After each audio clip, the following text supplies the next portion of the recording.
teman-teman, selamat datang di podcast Edu Talks. Nah, podcast ini kita akan membahas berbagai isu seru, hangat, penting di dunia pendidikan dengan cara yang santai tapi tetap bermakna nih. Nah, bersama aku, Opi, yang akan menemani kalian selama beberapa menit ke depan. Nah, pada kesempatan kali ini kita bakal ngangkat satu topik yang sebenarnya sering banget nih kita denger. Nah, juga sering terjadi di sekitar kita. Tapi sayangnya masih sering dianggap angin lalu atau sekedar dianggap bercandaan di dalam lingkungan sekolah. Nah, yap, bener banget. Kita bakal bedah tuntas soal apa itu bullying atau perundungan di lingkungan pendidikan. Nah, lewat judul Bullying di Sekolah, Bercanda atau Luka yang Disimpan. Nah, tapi tenang, hari ini aku gak sendirian nih. Di sebelah aku udah ada seorang narasumber yang keren yang bakal membantu kita melihat masalah ini secara lebih dalam dari kacamata psikologi pendidikan. Nah, langsung aja deh kita sapa. Halo Firda. Halo Opi, dan halo juga buat semua pendengar EduTalks dimanapun kalian berada. Terima kasih banyak ya Pi sudah mengundang aku episode kali ini. Jujur aku senang sekaligus tertentang banget bisa ikut membahas topik ini, karena bagi aku bullying ini bukan isu musiman, tapi isu krusial yang berdampak panjang buat masa depan generasi kita. Betul banget Fir. Nah, isu ini tuh kayak gunung es ya, yang kelihatan di permukaan cuma dikit, padahal di bawahnya tuh banyak banget luka yang disimpan. So, buat temen-temen semua, siapin posisi ternyaman kalian dan yuk kita mulai obrolan kita hari ini ya. Oke, kita mulai ya. Oke, Fir, kita mulai. Pondasinya dulu deh atau dasarnya dulu. Di sekolah itu kan interaksinya dinamis banget nih. Ada ejek-ejekan, ada yang usil juga. Nah, sebenarnya dalam konteks psikologi pendidikan ini, apa sih definisi konkret dari bullying itu dan kapan sebuah interaksi itu bergeser dari sekedar bercanda menjadi sebuah perundungan? Wah, ini pertanyaan yang membuka yang bagus banget, Pi. Jadi, dalam psikologi pendidikan itu, bullying atau perundungan itu bukan sekedar interaksi negatif biasa. Kita bisa mengkategorikan suatu tindakan sebagai bullying jika memenuhi 3 unsur utama, yaitu adanya sengaja untuk menyakiti orang lain, terjadi secara berulang kali, dan adanya ketidakseimbangan kekuatan antar pelaku dan korban. Nah, ketidakseimbangan itu atau kekuatan ini bisa berupa fisik yang lebih besar, status sosial yang lebih tinggi, kepopuleran, atau jumlah kelompok yang lebih banyak. Jadi, kalau tindakan menyakiti itu, baik fisik, verbal, maupun psikologisnya dilakukan secara sengaja, berulang, dan korban merasa tidak berdaya untuk melawan hal tersebut karena kalah kuasa. Itulah bullying dalam konteks pendidikan. Oh, berarti garis batasnya itu jelas ya. Berarti kalau ada yang bilang, lu baperan banget sih, padahal kan cuma bercanda. Nah, tapi kalau itu dilakukan terus-menerus dan bikin korbannya merasa tertekan serta merasa nggak berdaya, itu udah nggak bisa disebut bercanda lagi ya, Fir? Persis. Bercanda itu kuncinya adalah kedua belah pihak sama-sama tertawa, merasa nyaman. Tapi kalau hanya satu pihak saja yang tertawa di atas penderitaan orang lain, ketakutan atau ketidaknyamanan pihak lain, itu namanya penindasan, bukan bercanda ya. Ini mah luka psikologisnya itu mulai tertanam dari pembiaran kalimat itu mah cuma bercanda. Ngeri juga ya kalau dipikir-pikir. Nah, kalau misalkan di lingkungan sekolah sendiri nih ya, manifestasi atau bentuk-bentuk bullying yang paling sering kamu temuin deh, atau analisis apa aja sih? Apakah selalu sifatnya fisik? Sama sekali enggak sih Pi, malah sekarang bentuknya makin terselubung dan makin bervariasi ya. Secara umum kita bagi jadi 4 jenis besar ya. Yang pertama, bullying fisik. Nah, ini yang paling mudah kelihatan seperti memukul, menampar, menjegal, atau merusak barang-barang milik korban tersebut. Yang kedua itu ada bullying verbal ya. Ini sering dianggap sepele tapi dampaknya itu menusuk ke psikologis seorang yang pembuli korban tersebut. Nah, contohnya mengejek penampilan, memberi julukan nama yang merendahkan, menghina latar belakang keluarganya, atau menyebarkan gosip palsu. Yang ketiga, bullying relasional atau sosial. Nah, ini yang sering atau halus banget permainannya. Jadi Contohnya itu seperti mengucilkan seseorang dan kelompok belajar, mengabaikan keberadaan mereka, atau membuat gerakan tubuh yang mengintimidasi agar si korban merasa tidak diinginkan. Nah, yang keempat, yang marak di media sosial yaitu cyberbullying. Di era digital sekarang, perundungan bergeser ke ruang siber. Bentuknya bisa berupa kayak komentar jahat di media sosial, di Instagram, TikTok, meneror lewat pesan teks, atau menyebarkan foto memalukan korban tanpa izin. Wah, yang relasional dan cyberbullying ini kayaknya yang paling bahaya ya buat di masa sekarang ini. Nah, karena misalkan nih kalau fisik, guru mungkin langsung kelihatan jalan pincangnya mungkin ya, atau ada lebam, ada bekas lukanya. Nah, tapi kan kalau dikucilkan atau diteror di media sosial itu kan nggak berdarah ya, Fir, atau nggak ada bentuk fisiknya, tapi mentalnya yang habis. Betul banget, Hopi. Cyberbullying itu bahkan durasinya bisa 24 jam seminggu. Kalau dulu korban bullying itu merasa aman pas udah pulang ke rumah, sekarang di dalam kamar pun mereka masih bisa diteror lewat layar HP loh, bisa lewat layar smartphone HP gitu. Jadi ruang amannya benar-benar hilang. Oke, masuk akal banget ya. Nah, jadi sekarang kita bedah ya ke sisi psikologisnya nih, Fir. Jadi mengapa sih bullying ini bisa tumbuh subur di lingkungan pendidikan? Jadi kayak kenapa ada anak yang tega menjadi pelaku, dan kenapa sekolah juga kadang kecolongan nih? Nah, kalau kita bedah dari kacamata psikologis pendidikan ya, Pir, ada beberapa teori yang bisa menjelaskan fenomena. Wah, masuk akal banget ya ternyata. Nah, sekarang kita bedah nih dari sisi psikologisnya, Fir. Kayak mengapa sih bullying ini bisa tumbuh subur di lingkungan pendidikan? Terus kenapa juga ada anak yang tega menjadi pelaku? Dan kenapa sekolah kadang itu kecolongan? Nah, kalau kita bedah dari kacamata psikologisnya ya, ada beberapa teori yang bisa menjelaskan fenomena ini secara komprehensif atau mendetail gitu. Pertama, kita bisa pakai teori belajar sosialnya Albert Bandura.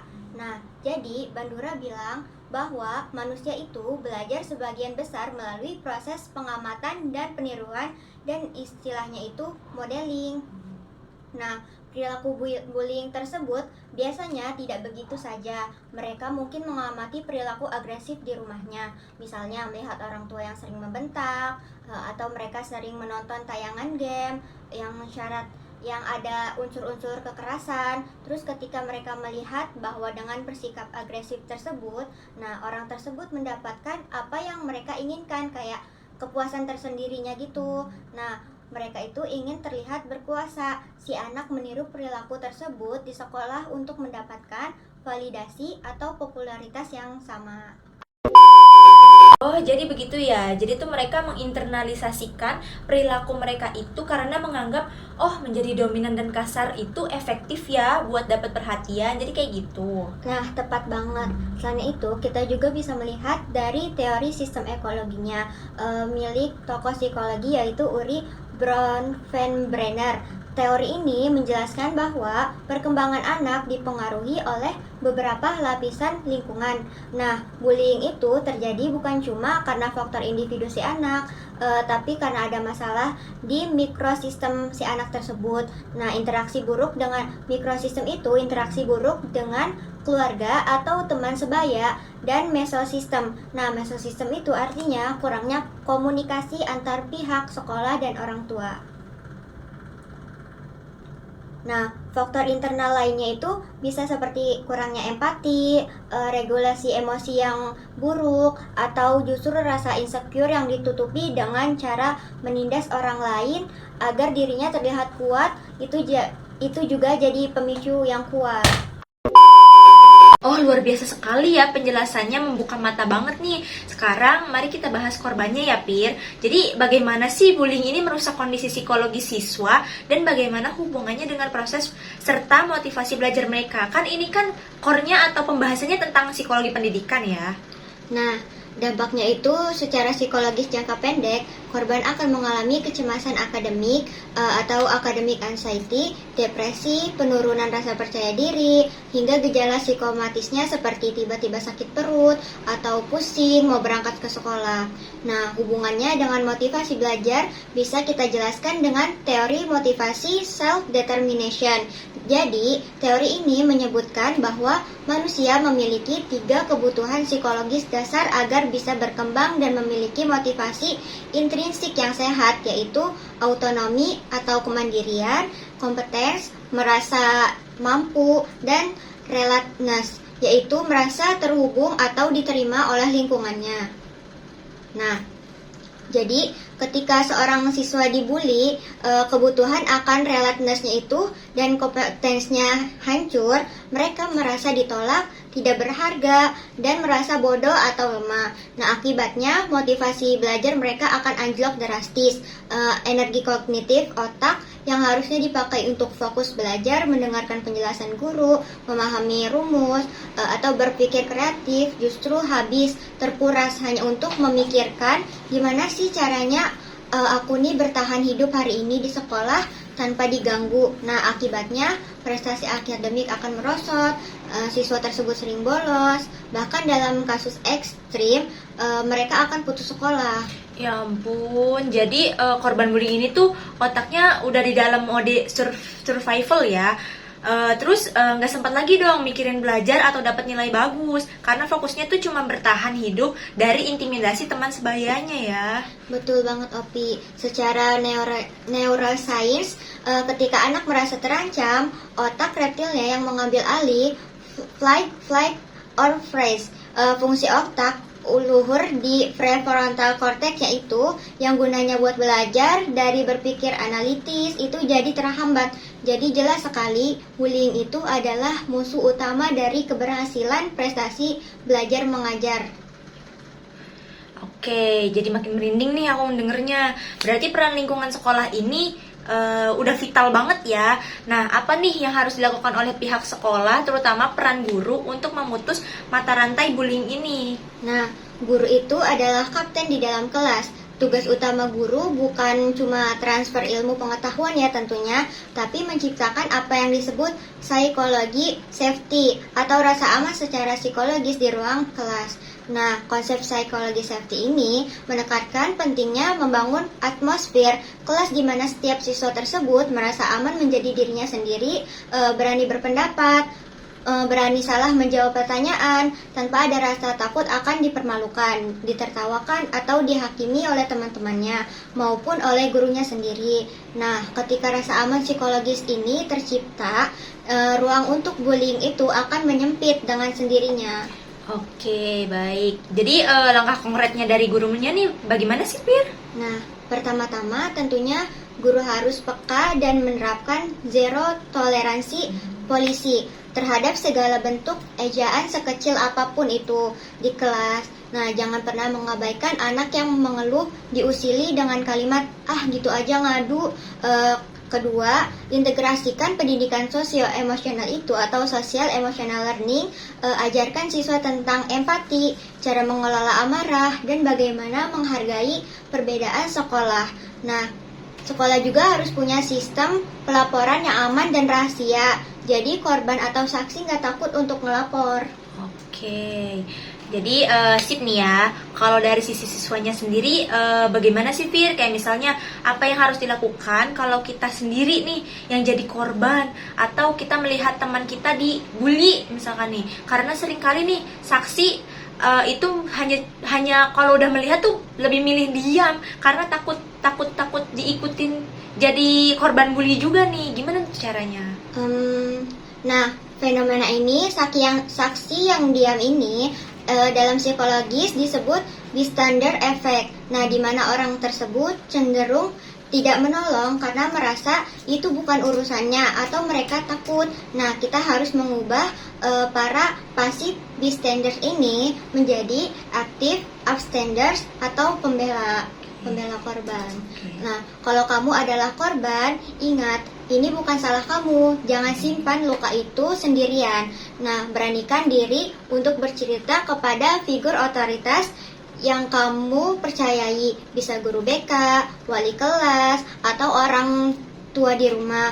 Nah, mendokumentasikan bukti terutama untuk cyberbullying juga itu penting ya. Kalau kamu adalah saksi, jangan ikut tertawa atau menonton. Nah, karena itu memberi panggung dan bahan bakar bagi para pelaku. Jika aman, ajak korban keluar dari situasi tersebut. Misalnya dengan bilang, yuk temenin aku ke perpustakaan sebentar yuk. Nah, jika tidak berani menegur langsung, pelaku segera laporkan kejadian tersebut secara diam-diam kepada guru. Dukungan kecil kita dengan mendengarkan korban setelah kejadian itu bisa menyelamatkan kesehatan mental mereka loh. Wah, luar biasa banget ya obrolan kita hari ini. Jadi teman-teman gak merasa kita udah membedah bullying nih. Ini dari berbagai sudut pandang psikologi pendidikan ya, yang komprehensif banget bareng Firda. Jadi kesimpulan yang bisa aku ambil dari obrolan bermakna kita hari ini adalah bullying itu bukan sekedar bumbu atau candaan masa sekolah yang wajar.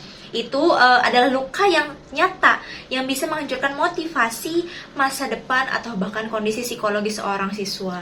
Nah, betul banget Opi. Nah, sebagai penutup, aku cuma mau bilang, kalau lingkungan belajar yang aman dan mendukung secara psikologis bukanlah sebuah fasilitas mewah, melainkan hak dasar bagi setiap anak yang ingin belajar. Pendidikan sejati itu bukan hanya tentang mencetak anak-anak pintar secara akademik, tapi juga membentuk karakter manusia yang memiliki empati, kemanusiaan, dan saling menghargai. Oke, sangat sepakat nih. Yuk teman-teman EduTalks, kita mulai dari diri kita sendiri untuk menciptakan ruang yang aman dan nyaman bagi siapapun di sekitar kita. Jadi stop anggap remeh bullying ya. Jadi stop jadi penonton yang hanya diem aja. Terima kasih banyak sekali lagi buat kamu nih Firda, yang sudah berbagi ilmu yang sangat berharga banget buat hari ini. Sama-sama Opi, terima kasih kembali sudah memfasilitasi isu penting ini. Oke, dan terima kasih juga buat semua pendengar podcast EduTalks. Aku Opi dan aku Firda. Sampai jumpa di episode berikutnya. Bye-bye.